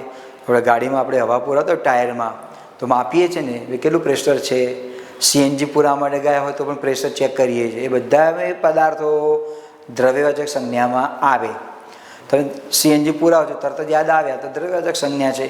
હવા પુરાવો છો યાદ આવે, દ્રવ્યવાચક સંજ્ઞા છે. પણ એક વખત યાદ આવવું જોઈએ. તો આની સાથે આ સૂત્ર પ્રમાણેની જે મંજિલ હતી એમાં જા, સ, ભા, ત્ર અને પછીનો જે પ્રકાર આવે છે વ્યક્તિવાચક. વ્યક્તિવાચકનું બીજું નામ જે છે તેને વિશેષ સૂચક સંજ્ઞા પણ તેને કહી શકાય. વિશેષ સૂચક. વિશેષ સૂચક એટલે દાખલા તરીકે એમ કહેવામાં આવે કે ભારત, તો ભારત એટલે ભારત જ, ભારત સિવાય બીજા કોઈ દેશનું નામ નથી. આ વિશેષ થયું. ગંગા, શું તમે સાબરમતી નદીને ગંગા નદી કહેશો? ના. રામાયણ, તો આપણે મહાભારતને રામાયણ કહીશું. આ વિશેષ નામ બતાવે છે, માટે તેને વ્યક્તિવાચક સંજ્ઞા કહેવામાં આવે. વ્યક્તિવાચક સંજ્ઞા વ્યાખ્યા આપણે લઈએ. વ્યક્તિ, પ્રાણી કે પદાર્થને ઓળખવાને માટે આપવામાં આવતું વિશેષ નામ, વિશેષ એટલે ખાસ, એને વ્યક્તિવાચક સંજ્ઞા કહેવામાં આવે. કોઈ પણ વ્યક્તિનું નામ હોય, તમારું, મારું, ક્લાસનું નામ હોય, શહેરનું નામ હોય, પુસ્તકનું નામ હોય, તમામે તમામ વ્યક્તિવાચક સંજ્ઞામાં આવે. પંખો જાતિવાચક સંજ્ઞા થઈ, પણ એમ કહેવામાં આવે કે આ પંખો તો ઉષા પંખો છે, તો વ્યક્તિવાચક થઈ ગઈ. એસી જાતિવાચક, પણ એ કહેવામાં આવે કે તો ફલાણી કંપનીનું એસી છે, તો તે વ્યક્તિવાચક સંજ્ઞા થઈ ગઈ. છોકરો જાતિવાચક, પણ તો રમેશ છે તો વ્યક્તિવાચક થઈ ગયું, કારણ કે રમેશ તેનું નામ ત્યાં આગળ થયું. સમાચાર પત્ર જાતિવાચક, પણ એમ કહેવામાં આવે તો સંદેશ છે, દિવ્ય ભાસ્કર છે, ગુજરાત છે, તો ત્યાં આગળ થઈ ગયું, વ્યક્તિવાચક થઈ ગયું. કેટલી સરળ વ્યાખ્યા છે વ્યક્તિવાચકની. અને ઉદાહરણ લઈએ, અમદાવાદ, નર્મદા, હિમાલય, ગિરનાર, મહેશ, છાયા, માયા, રામાયણ, સૂર્ય, જે તમે આ તો અસંખ્ય ઉદાહરણ બની શકે. આટલાથી સંતોષ નથી માનવાનો, તો માત્ર ઉદાહરણ છે. તો કોઈ પણ વ્યક્તિનું નામ તમે લો, એનું વિશેષ બતાવવામાં આવે છે, તમામે તમામ વ્યક્તિવાચક સંજ્ઞામાં આવતા હોય છે. આપણે કેટલાક ઉદાહરણ લઈએ. દાખલા તરીકે પહેલું વાક્ય આપેલું છે, મોર આપણું રાષ્ટ્રીય પક્ષી છે. હવે મિત્રો, તમને એવું લાગે કે સર આગળ તો આપણે એવું શીખ્યા કે મોર જાતિવાચકમાં આવે, પક્ષી જાતિવાચકમાં આવે, તો વસ્તુ તમારી સાચી છે. આ ધ્યાનમાં રાખજો. માત્ર ને માત્ર મોર શબ્દ તમને આપેલો હોય ને, મોર, મોર તો જાતિવાચક. પક્ષી શબ્દ તમને આપેલો છે, પક્ષી, તો પણ આ થયું જાતિવાચક. પણ આ વાક્ય પરીક્ષામાં ઘણી વાર પૂછાઈ ચૂકેલું છે, અને મોટા ભાગે વિદ્યાર્થીઓનો આન્સર ખોટો છે, કારણ કે એક જ ઇન્દ્રિયનું જ્ઞાન હતું. મોર એટલે લખી નાખો, અવાજ આવે. હવે તમને સમજાવું કેમ. જો સમજો, મોર આપણું રાષ્ટ્રીય પક્ષી છે. પક્ષી છે, પણ પક્ષીમાં કોની વાત કરી છે? મોરની. માટે મોર એ વ્યક્તિવાચક સંજ્ઞા થઈ. માત્ર મોર શબ્દ આપેલો હોય, ખાલી પક્ષી શબ્દ આપેલો હોય, તો અને તો જ તમારે આને જાતિવાચકમાં લેવાનું. હું એમ કહું કે ગાય પાલતુ પ્રાણી છે, તો ગાય જાતિવાચક, પણ એમ કહેવામાં આવે કે ગીર ગાય, તો ગાય છે પણ કઈ ગાય છે? ગીર, તો વ્યક્તિવાચક ત્યાં આગળ થઈ ગયું. ગાય જાતિવાચક, પણ કઈ ગાય? ગીર, કાંકરેજી, તો એનો પ્રકાર બદલાઈ જાય. એટલે મોર આપણું રાષ્ટ્રીય પક્ષી, જો ઉદાહરણ આપેલું હોય, મોરનો પ્રકાર તમારે બતાવવાનો હોય તો વ્યક્તિવાચક, અને પક્ષી આપેલું હોય તો જાતિવાચક થાય. તો ત્યાં વ્યક્તિવાચક ત્યાં આગળ બનતું હોતું નથી. બીજું ઉદાહરણ છે, ગાંધીનગરમાં જોવાલાયક સ્થળો ઘણા છે. આ તો તમને આવડી ગયું. ગાંધીનગર વ્યક્તિવાચક સંજ્ઞા ત્યાં આગળ થઈ. ત્રીજું વાક્ય છે, જગડુશા આવી તમારી કેટલી વખારો છે ગામમાં, તો જગડુશા વિશેષ નામ બતાવે છે, વ્યક્તિવાચક ત્યાં આગળ સંજ્ઞા થઈ. ગામ જે છે વ્યક્તિવાચક ના આવે, ગામ એ જાતિવાચક ત્યાં આગળ બતાવે છે, એટલે તેમાં આવશે નહીં. અમે સૌ કબીરવડ જોવા ગયા. આ વાક્ય પણ મિત્રો પરીક્ષામાં ઘણી વાર પૂછાયેલું છે. કબીરવડ સંજ્ઞાનો પ્રકાર ઓળખો, તો કબીરવડ જે છે એ તમારે આવશે વ્યક્તિવાચક આવશે. વડ ખરો, પણ કયો વડ? કબીરવડ. માત્ર વડ શબ્દ આપેલો હોય, માત્ર વડ શબ્દ આપેલો હોય,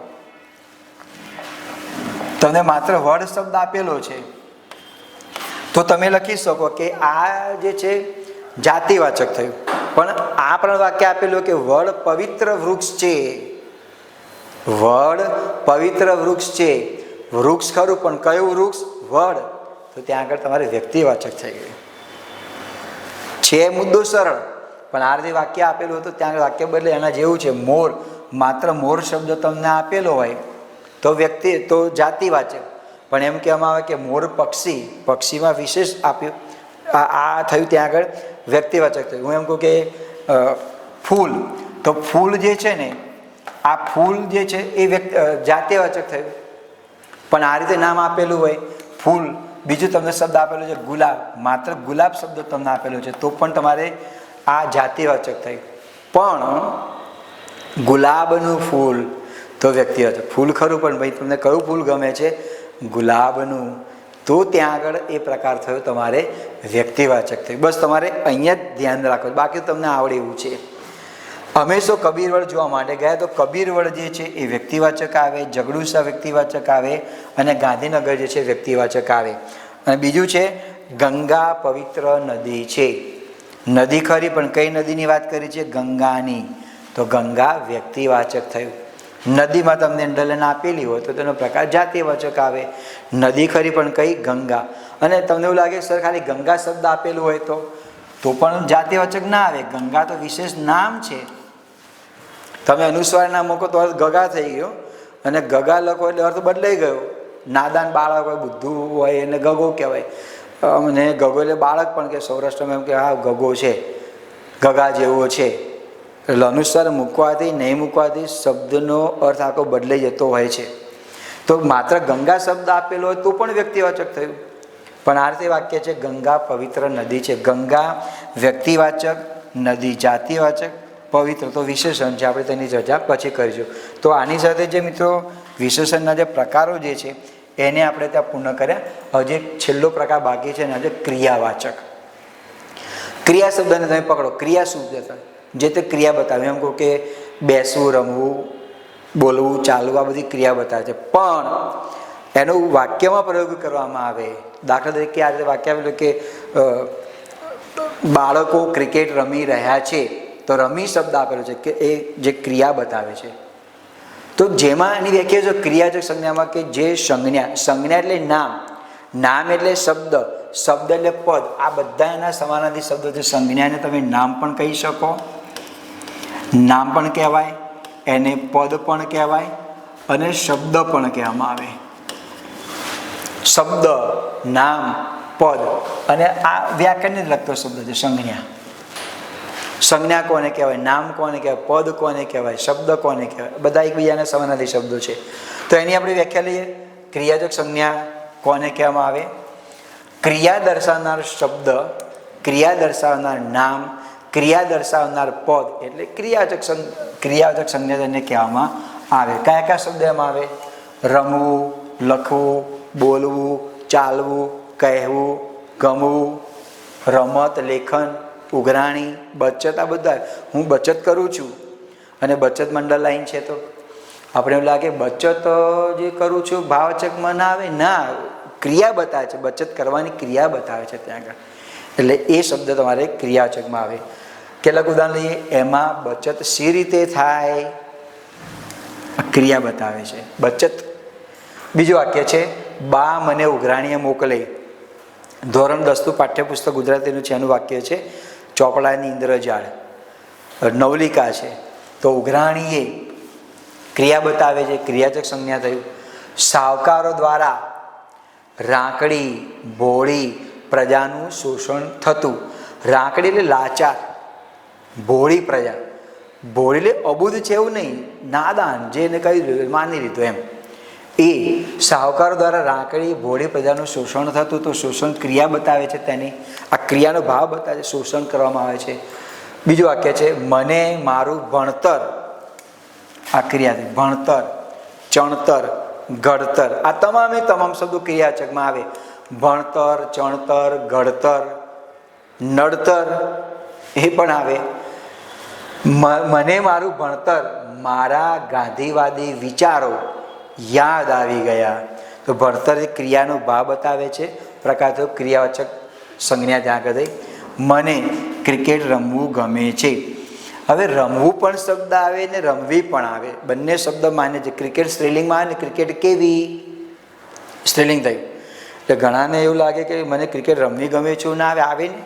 મને ક્રિકેટ રમવું ગમે છે આવે. એટલે રમવું પણ શબ્દ માન્ય છે ને રમવી પણ શબ્દ માન્ય છે. દોસ્તો આમાં તમને એ પણ સમજાવું છું જોડે જોડે યોગ્ય વાક્ય રચના, એટલે તમને કોઈ ડાઉટ ન રહે. આ રમવું શબ્દ એટલે કે રમવી ના આવે? આવે. રમવું પણ ત્યાં આગળ આવે. પણ આ જે ભાવ જે છે એ ક્રિયાનો ત્યાં આગળ ભાવ બતાવે છે. મને ક્રિકેટ રમવું ગમે છે. રમવું એ ક્રિયાનો ભાવ બતાવે છે, માટે પ્રકાર જે થયો ક્રિયા સૂચક સંજ્ઞા કહેવામાં આવે. તો આ પ્રમાણે મિત્રો જે સંજ્ઞાના જે પ્રકારો જે છે એ સંજ્ઞાના પ્રકારો આપણે સૂત્ર પ્રમાણે ગયા. એમાં તો જા, સ, ભા, દ્રવ્ય, જાતિવાચક, સમૂહવાચક, ભાવવાચક, દ્રવ્યવાચક, વ્યક્તિવાચક અને ક્રિયાવાચક. આ મંત્રને તમારે યાદ રાખવાનો. મંત્ર તમે યાદ રાખો, જાઝબા દ્રવ્યની ક્રિયા છે. એટલે તમામ તમારા સંજ્ઞાના પ્રકારો આવી ગયા. હવે એક આ મુદ્દો મિત્રો બહુ મહત્વની બાબત છે. અને આ પરીક્ષામાં તો કંડક્ટરની આવતા હોય, ડ્રાઈવરની આવતા હોય, કોઈ એવી કંઈ પરીક્ષા આપતા હોય, આ પૂછાતું હોય છે. સંજ્ઞા જે છે મિત્રો, એના પાછળ બીજા કેટલાક આ પેટા પ્રકારો છે. મુખ્ય પ્રકારો આપણે જોયા: જાતિવાચક, સમૂહવાચક, ભાવવાચક, દ્રવ્યવાચક અને વ્યક્તિવાચક જોયું. આના કેટલાક એ ઉપરાંતના પ્રકારો છે. એમાં પહેલો પ્રકાર છે વિકારી સંજ્ઞા. વિકારી સંજ્ઞા અને અવિકારી સંજ્ઞા. તો મારે તમને વિકારી સંજ્ઞાની માહિતી આપી છે, તો મારે એટલું તમને સમજાવવું પડે. મિત્રો, ગુજરાતી ભાષામાં લિંગ જે છે ને એ લિંગ 3 છે અને વચન 2 છે. ગુજરાતી ભાષામાં લિંગ 3 કયા કયા? એક તો છે પુલ્લિંગ, બીજું છે સ્ત્રીલિંગ અને બીજું છે નપુંસકલિંગ. આ પ્રમાણેના 3 લિંગ છે. વચન ગુજરાતી ભાષામાં 2 જ છે. સંસ્કૃતમાં 3 છે: એક વચન, દ્વિવચન અને બહુવચન. ગુજરાતીમાં તો માત્ર તેના 2 જ વચન છે: એક વચન અને બહુવચન. એક વચન અને બહુવચન. તો જો આના આધારે વ્યાખ્યા શું બને? જે સંજ્ઞાનું લિંગ અને વચન પ્રમાણે ફેરફાર થતો હોય, લિંગ અને વચન પ્રમાણે ફેરફાર થતો હોય તેને શું કહેવાય? વિકારી સંજ્ઞા કહેવામાં આવે. વિકારી એટલે પરિવર્તન પામવું, ફેરફાર પામવું, વિકારી સંજ્ઞા કહેવામાં આવે. હવે લિંગ કોને કહેવામાં આવે? જો કેવોથી તમે પ્રશ્ન પૂછો ને એટલે પુલ્લિંગ આવે. પંખો કેવો? પુલ્લિંગ. પેન કેવી? સ્ત્રીલિંગ. કેવીથી પ્રશ્ન પૂછો. અને નપુંસકલિંગ, બોર્ડ કેવું? કેવુંથી પ્રશ્ન પૂછો એટલે નપુંસકલિંગ આવે. બોર્ડ કેવું? આમાં એવું ને કે છોકરો એટલે પુલ્લિંગ, એ બરાબર છે. છોકરી સ્ત્રીલિંગ એ પણ બરાબર છે. પણ બાકી નપુંસકલિંગમાં શું? કેવું એટલે પુલ્લિંગ, કેવી એટલે સ્ત્રીલિંગ અને કેવું એટલે નપુંસકલિંગ ત્યાં આગળ આવે. એક વચનમાં કેવા એવું ના આવે. એક વચનમાં જે છે પણ બહુવચનમાં કેવા ત્યાં આગળ. અને વ્યાખ્યા પ્રમાણે બને લિંગ અને વચન પ્રમાણે ફેરફાર થાય તેને વિકારી સંજ્ઞા કહેવામાં આવે. તો આપણે કેટલાક તેના ઉદાહરણ લઈએ, એની વ્યાખ્યા લઈએ. વ્યાખ્યા છે: લિંગ અને વચન પ્રમાણે જે સંજ્ઞાનું પરિવર્તન થતું હોય, ફેરફાર થતું હોય તેને વિકારી સંજ્ઞા કહેવામાં આવે છે. હવે હું તમને એક ઉદાહરણ આપું કે દાખલા તરીકે આ શબ્દ તમને આપે અડાળી, અને તમને પ્રશ્ન પૂછેલું છે કે વિકારી સંજ્ઞા છે, અવિકારી છે કે શું? તો મારે તમારે એની પ્રત્યે ધ્યાન આપવું છે કે તમારી પાસે શબ્દ ભંડોળ ન હોય તો તમે આનો યોગ્ય પણ જવાબ ના આપી શકો. સૌથી પહેલાં આપણને ખબર હોવી જોઈએ કે અડાળી એટલે શું. આ સૌરાષ્ટ્રનો શબ્દ છે. આપણે એમ નહીં અડાડી એટલે કોઈને અડકવું એવું નહીં. અહીં અડાડીનો અર્થ બને છે રકાબી. અડાડીનો અર્થ બને છે રકાબી. તો રકાબી કેવી? સ્ત્રીલિંગ થઈ ગયું. હવે રકાબી, રકાબો, રકાબો એવું ના બને. પણ અડાડી શબ્દની માહિતી આપણી પાસે ન હોય ત્યાં સુધી લિંગમાં પરિવર્તન વિકારી છે કે અવિકારી આપણને ખબર પડે નહીં. માટે શબ્દભંડોળ જેટલું આપણી પાસે સમૃદ્ધ હશે એટલું તમને કંઈ તકલીફ પડશે નહીં. તો આપણે કેટલાક ઉદાહરણ લઈએ. એટલે જે શબ્દ આપેલો છે તેનું ગુજરાતીનું પણ ગુજરાતી આપણી પાસે ત્યાં આગળ હોવું જરૂરી. તો દાખલા તરીકે એક ઉદાહરણ આપ્યું છે વાંદરી. સ્ત્રીલિંગ થયું, સ્ત્રીલિંગ. વાંદરો પુલ્લિંગ, વાંદરું નપુંસકલિંગ અને વાંદરા બહુવચન થયું. તો વ્યાખ્યા યાદ કરો. લિંગ, આ લિંગ છે. લિંગ અને વચન પ્રમાણે ફેરફાર થાય તેને વિકારી સંજ્ઞા કહેવામાં આવે. વાંદરો, વાંદરી, વાંદરું, વાંદરા થયું. માટલું, માટલો, માટલી, માટલા. તમને લાગે માટલો શબ્દ તો આવતો નથી. હા, મોટો જે ગોળો હોય ને એને ગામડાની અંદર ઉત્તર ગુજરાતમાં તો બોલે છે માટલો. નાની કડી હોય ને માટલી, માટલું અને બહુવચનમાં માટલા. માટલાઓ ના બને તો આપણે બહુવચનતા ખોટું કર્યું. વાંદરાનું વાંદરાઓ ના બને. છોકરું, છોકરો, છોકરી, છોકરા અને છોકરાઓ ત્યાં આગળ બને. એના નિયમો છે પણ એ નિયમોને આપણે સમજૂતી નથી લેતા. પણ વાંદરી સ્ત્રીલિંગ, પુલ્લિંગ, નપુંસકલિંગ અને બહુવચન માટે આપેલી સંજ્ઞા વિકારી સંજ્ઞા છે. છોકરી સ્ત્રીલિંગ, છોકરો કેવો પુલ્લિંગ, છોકરું કેવું નપુંસકલિંગ અને છોકરા અનુસાર આવે છોકરા. તમારે આ નથી લખવું તો આ પણ બહુવચન માન્ય છે. છોકરા, છોકરાઓ થઈ ગયું વિકારી. સ્ત્રીલિંગ, પુલ્લિંગ, નપુંસકલિંગ અને બહુવચનમાં ફેરફાર થાય માટે વિકારી સંજ્ઞા કહેવામાં આવે. હવે એનાથી વિરોધી શબ્દ અવિકારી. વ્યાખ્યા નથી ઊંધી કરી નાખો. લિંગ પ્રમાણે ફેરફાર ન થાય, વચન પ્રમાણે થાય. લિંગ પ્રમાણે ફેરફાર થતો નથી, પણ વચન પ્રમાણે ફેરફાર થાય. એટલે એક વચન હોય તો બહુવચન બની શકે. દાખલા તરીકે હું એમ કહું કે પંખો. પંખો શબ્દ તમને આપેલો છે, પંખો. પંખાનું બહુવચન બને, પંખો તો પંખા એમ બને. આ કેમ પંખા બધા ચાલુ છે એમ બને, પણ પંખાઓ ના લખાય. પંખાઓ લખાય તો અમે બહુવચન ખોટું કર્યું દોસ્તો. હાથનું બહુવચન હાથો ના થાય, પગનું બહુવચન પગો ના થાય, પણ આપણે બોલીએ છીએ એમ કહીએ છીએ શુભકામના પાઠવું છું, તો શુભકામનાનું બહુવચન શુભકામના ના થાય.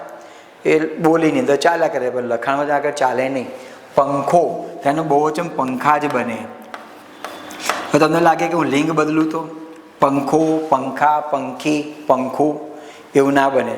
તમને એવું લાગે કે સર પંખી તો બન્યું, અરે ભાઈ મારા પંખા એટલે આ યાંત્રિક જે સાધન છે તેની વાત કરી, હવા આવે, અને પેલું પંખી એટલે ઉડતું પક્ષી ત્યાં આગળ થઈ ગયું.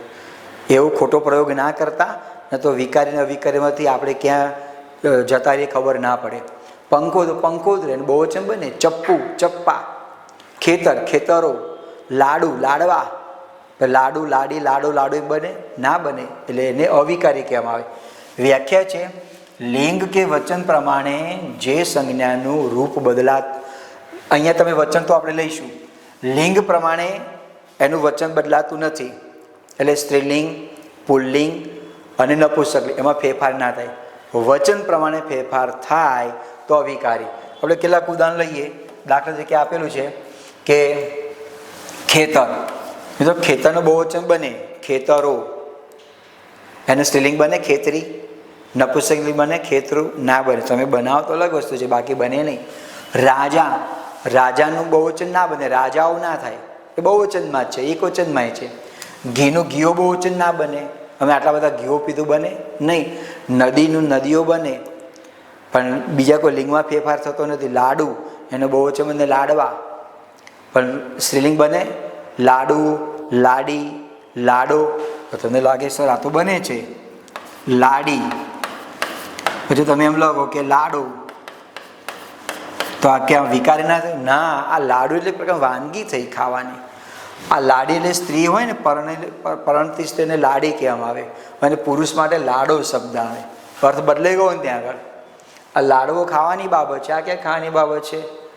એ બને નહીં, એટલે એ વિકારીમાં આવે નહીં, અવિકારીમાં આવે. બહુવચન બને તો લાડુ, લાડો, લાડી, લાડવા બને ને. ભૂલ ભૂલાવા માટે આવા પ્રશ્નો પૂછે તો તમે ધ્યાનમાં રાખજો. પછી ચપ્પુ એનું બહુવચન બને ચપ્પા. પંખો તો પંખા બને. આ તમામે તમામ સંજ્ઞા અવિકારી સંજ્ઞા કેને કહેવામાં આવે. લિંગ અને વચન પ્રમાણે ફેરફાર થતો વિકારી, લિંગ પ્રમાણે ફેરફાર થતો નથી, પણ વચન પ્રમાણે ફેરફાર થાય છે એ અવિકારી.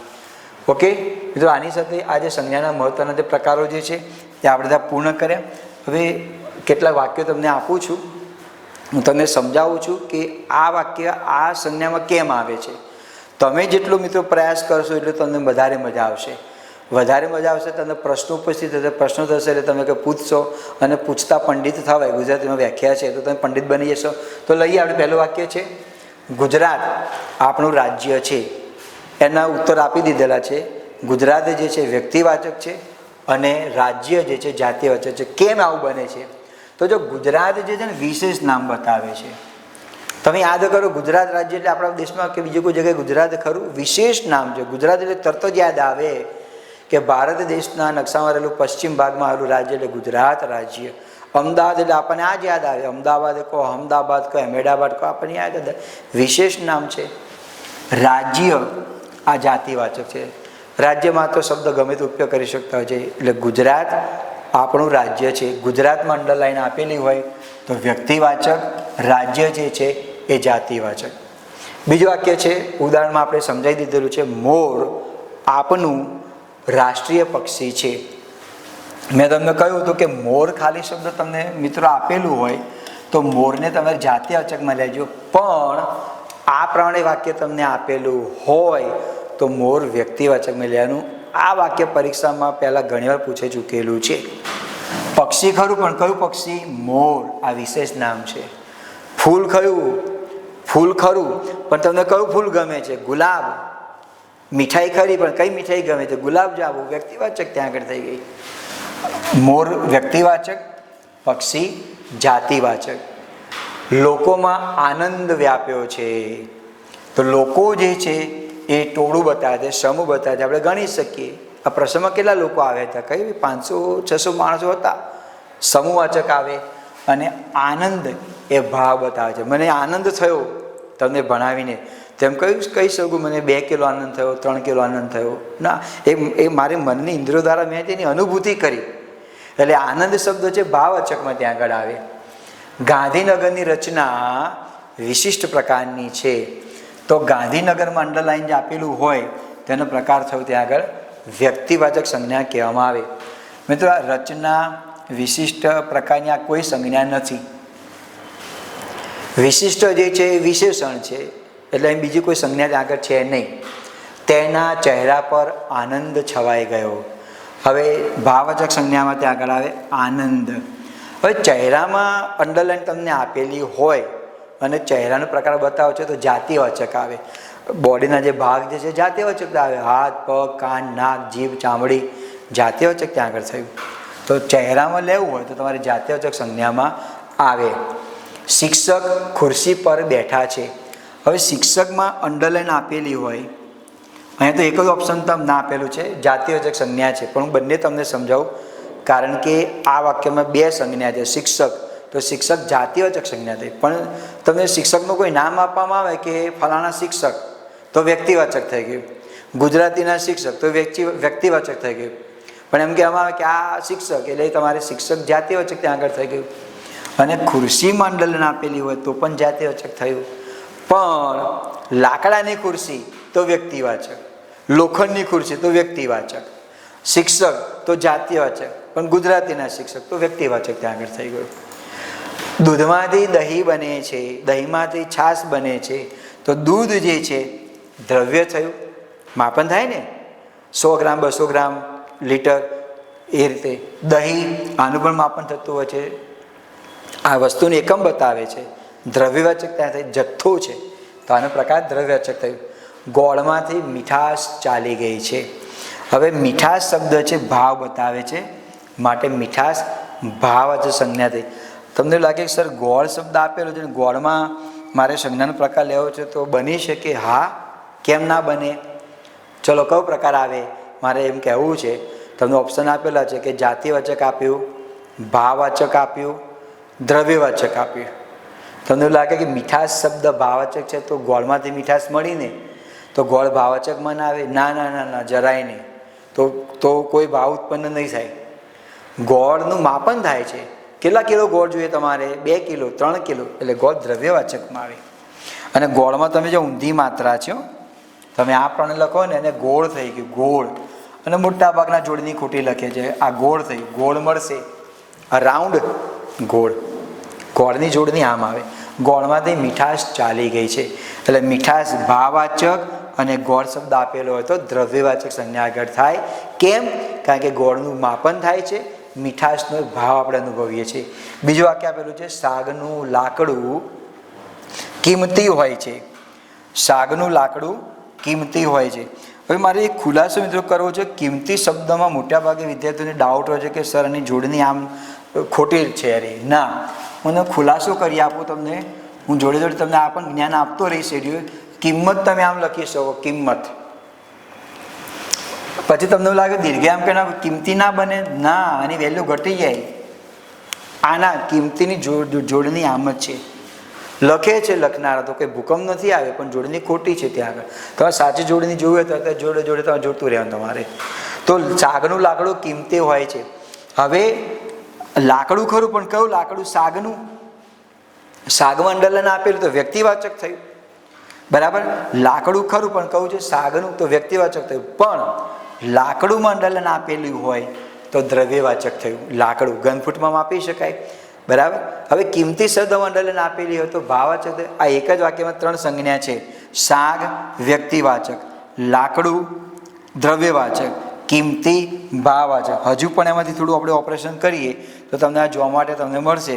માનો કે તમને વાક્યમાં આખી અંડરલાઈન આપેલી છે સાગરનું લાકડું. સાગનું લાકડું આખા શબ્દમાં તમને અંડરલાઈન આપેલી છે. તો સાગનું લાકડું અંડરલાઈન આપેલી હોય તો તમારે દ્રવ્યવાચક ના બને, વ્યક્તિવાચક ત્યાં થાય. લાકડું ખરું પણ કયું લાકડું ભાઈ તમારે લેવું છે? સાગનું. તો ત્યાં આગળ વ્યક્તિવાચક ત્યાં આગળ થાય. ઓકે. અને તો આ પ્રમાણે મિત્રો જે વાક્યો જે સાગના અને જે બધા આપેલા છે વાક્યોની અંદર, તો જે સંજ્ઞાના જે પ્રકારો જે હતા એ સંજ્ઞાના પ્રકારોની આપણે ત્યાં આગળ સંજ્ઞાના જે પ્રકારો જે હતા જાતિવાચક, ભાવવાચક, સમૂહવાચક, ક્રિયાવાચક, દ્રવ્યવાચક અને કેટલાક વિશિષ્ટ ઉદાહરણો સાથે મિત્રો સંજ્ઞાનું જે આખું ચેપ્ટર જે છે એને આપણે પૂર્ણ કરીએ છીએ મિત્રો. હવે ધ્યાનમાં રાખવા છે કેટલીક બાબતો, ધ્યાનનું પણ આપણે ધ્યાન રાખવાનું છે. કારણ કે સંજ્ઞાના પ્રકાર તો આપણે શીખ્યા, પણ હું તમને જાતિવાચક કોને કહેવાય, વ્યક્તિવાચક કોને કહેવાય આ તો આપણે ખબર પડી ગઈ. પણ અહીંયા કેટલાક તમને ઉદાહરણ મિત્રો તમારી સામે પીરસી રહ્યો છું. તો એ ઉદાહરણોને તમે ધ્યાનમાં આપો કે તમને એ વ્યક્તિવાચક છે પણ છતાંય એ જાતિવાચક બને છે, ભાવવાચક છે પણ છતાં તેનો પ્રકાર ત્યાં આગળ બદલાઈ જાય છે. તો આપણે કેટલાક એવા ઉદાહરણો આપણે જોઈએ મિત્રો. જુઓ, એક ઉદાહરણ આપેલું છે કે ઘણીવાર સંજ્ઞાવાચક નામ જે છે એટલે કે સંજ્ઞા જે છે એનો ઉપયોગ જાતિવાચક તરીકે પણ ત્યાં આગળ થતો હોય છે. દાખલા તરીકે આપણે લઈએ કે આ કવિ તો જાણે બીજો શેક્સપિયર. હવે તમને પરીક્ષામાં અંડરલાઈન આપેલી છે કે શેક્સપિયર પ્રકાર ઓળખો. આપણે સંજ્ઞાની યાદ રહી ગઈ છે. શેક્સપિયર તો વ્યક્તિવાચક સંજ્ઞામાં આવે, સોરી ભાઈ, વ્યક્તિવાચક સંજ્ઞામાં ના આવે, ત્યાં આપણે માર ખાધો. હા, શબ્દ તમને આપેલો હોય ને તો વ્યક્તિવાચક આવે, યુ રાઈટ ધેર. પણ વાક્ય આપેલું છે તો આ શેક્સપિયર શબ્દ આમાં વ્યક્તિવાચક બનતો ને આ વાક્યના અનુસંધાને કેમ નથી બનતો? ઘણીવાર સંજ્ઞાવાચક નામનો એટલે કે વ્યક્તિવાચક જે છે એ જાતિવાચક તરીકે ત્યાં આગળ આવે. કેમ? હું તમને સમજાવું. જો આ કવિ એટલે XYZ કવિ જે છે એનામાં એટલી બધી લાક્ષણિકતાઓ છે, એનામાં એટલી બધી ગુણવત્તા છે, એટલું સારું લખી શકે છે કે શેક્સપિયરની તુલનામાં આવે છે. અંગ્રેજી સાહિત્યકાર જે શેક્સપિયર જે છે એનામાં જે ગુણો જે છે એ ગુણ આ કવિમાં જોવા માટે મળે છે. એટલે આ શેક્સપિયર શબ્દ જે છે એ તમારે ત્યાં આગળ આવે, જાતિવાચક સંજ્ઞા તરીકે તેનો ઉપયોગ ત્યાં આગળ થાય છે. બીજું ઉદાહરણ આપેલું છે, એ રાજા બળમાં ભીમસેન, ઉદારતામાં કર્ણ અને સત્યમાં હરિશ્ચંદ્ર છે. તો આમાં તમે જો રાજા જે છે, આ રાજા જે સંજ્ઞા જે છે એમાં કયા કયો ભાવ જોવા માટે મળે છે? બળની અંદર ભીમ જેવો છે. તો ભીમસેન શું વ્યક્તિવાચક સંજ્ઞા થઈ? ના, ભીમમાં રહેલા જે ગુણ જે છે એમ બતાવવામાં આવેલું છે. એટલે ભીમ એક વ્યક્તિ જે છે એનું જે ગુણ જે છે તે ત્યાં બતાવવામાં આવેલું છે, એટલે જાતિવાચક ત્યાં થયું. ઉદારતામાં કર્ણ, એટલે કર્ણ જેવું તેનો ગુણ રહેલો છે. અને સત્યમાં પોતે કેવું છે? હરિશ્ચંદ્ર જેવું છે. રાજા જે છે, રાજામાં ઉદારતા, બળ, સત્ય આ તમામે તમામ તેનો સમાવેશ થાય છે. માટે એનો પ્રકાર જાતિવાચક સંજ્ઞામાં ત્યાં આગળ આવે. હવે એનાથી થોડું વિપરીત ઉદાહરણ આપેલું છે કે ઘણીવાર જે ભાવવાચક સંજ્ઞા હોય, ભાવવાચક સંજ્ઞા એનો પણ જાતિવાચક સંજ્ઞા બની જતી હોય. આ બંને ધ્યાનમાં રાખજો. ઘણીવાર સંજ્ઞાવાચક નામનો જાતિવાચક નામ તરીકે ઉપયોગ થાય છે. આ જે છે કવિ જાતિવાચક, રાજા જાતિવાચક પણ આ સંજ્ઞા છે. શેક્સપિયર શબ્દ તમને આપેલો છે તો વ્યક્તિવાચક સંજ્ઞા લાગે, પણ ના, આ કવિ તો જાણે બીજો શેક્સપિયર. કવિ જે છે એનામાં શેક્સપિયરના જે ભાવ જે છે એટલે મતલબ કે જે લખવાની જે ક્રિયાઓ જે છે એ ત્યાં વિશેષ રીતે ઉલ્લેખ કરેલો છે. માટે એવું જ એક ઉદાહરણ છે પણ એ ભાવવાચકનું છે. ભાવવાચક નામ પણ જાતિવાચક સંજ્ઞા બની જતા હોય છે.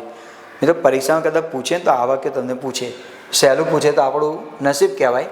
જો એ પહેલું ઉદાહરણ આપેલું છે, તમારો પ્રેમ જોઈ હું બહુ ખુશ થયો. પ્રેમમાં અંડરલાઈન છે, પ્રકાર ઓળખો. આપણે શું કરીશું? યાર આ તો ભાવવાચક સંજ્ઞા બન્યા, તો મને આવડે એવું છે, થોડું પૂછાતું હોય. પણ વાક્ય અને વ્યાખ્યાના અનુસંધાનમાં જો હું તમને સમજાવું છું મિત્રો, આ પ્રેમ શબ્દ તમને આપેલો હોય માત્ર તો એ તમારે આપણે ભાવવાચક સંજ્ઞામાં આવે. પણ વાક્યના ભાવના અનુસંધાને આ ભાવવાચક સંજ્ઞા જાતિવાચક સંજ્ઞા બને છે. તમારો પ્રેમ જોઈ હું બહુ ખુશ થયો. હવે માં જે છે, માનો પ્રેમ બાળક ઉપર હોય છે, તો માનો પ્રેમ શબ્દ જે છે એ ભાવવાચક છે, પણ માએ જે પ્રેમ જે બાળક ઉપર દર્શાવે તે જાતિવાચક ત્યાં આગળ થઈ ગયું. એવું બીજું દાન આપેલું છે, તમારો મારી ઉપર ખૂબ જ મોટો ઉપકાર છે. ઉપકાર જે છે એક વર્ગને લગતો નથી, એનો વિશાળ વર્ગ ત્યાં આગળ બતાવે છે. ખૂબ મોટો ઉપકાર છે. તો ઉપકાર જે છે એ ત્યાં આગળ બતાવે છે, જાતિવાચક સંજ્ઞા ત્યાં આગળ બતાવે છે. ધ્યાનમાં રાખજો, આ વાક્ય ઘણી વાર પરીક્ષામાં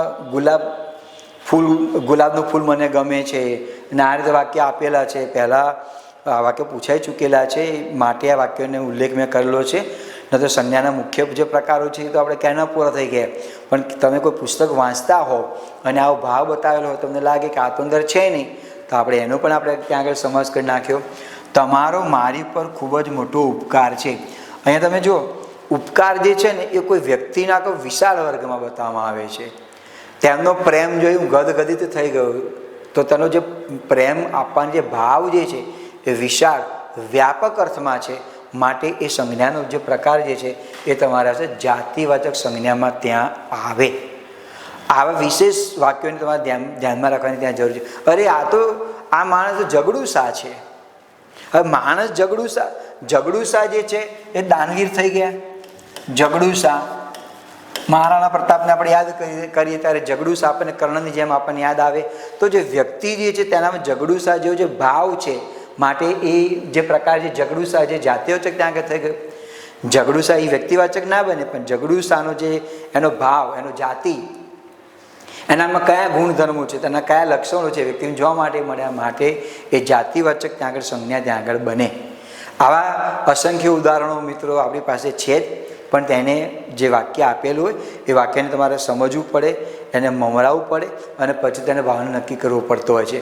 અને હા, બીજું તમને એવું ચલો આ વાક્ય તમને કહી દઉં કે માં, આના બદલે આ રીતે વાક્ય તમને આપેલું હોય, બંને વચ્ચેનો તમને થોડો ડિફરન્ટ તમને બતાવો. આ વાક્ય આપેલું છે, તમારો પ્રેમ જોઈ હું બહુ ખુશ થયો. વર્ગમાં શિક્ષકનો પ્રેમ જોઈ બાળકો ગદગદિત થઈ ગયા. તો આખો સમૂહ વ્યાપ્ત વિસ્તાર થયો. પણ આ રીતે વાક્ય આપેલું હોય કે માની જોડણી આમ આવે, મની પર બિંદી ના આવે. આપણે માં શબ્દ લખીએ છીએ એટલે મની પર બિંદી મૂકીએ છીએ. આ શબ્દ ખોટો છે, એની આપણે નેક્સ્ટ ટાઈમ ચર્ચા કરીશું. તેની એમ ના આવે. માં બાળકને પ્રેમ કરે છે કે પ્રેમ આપે છે. માં બાળકને પ્રેમ આપે છે.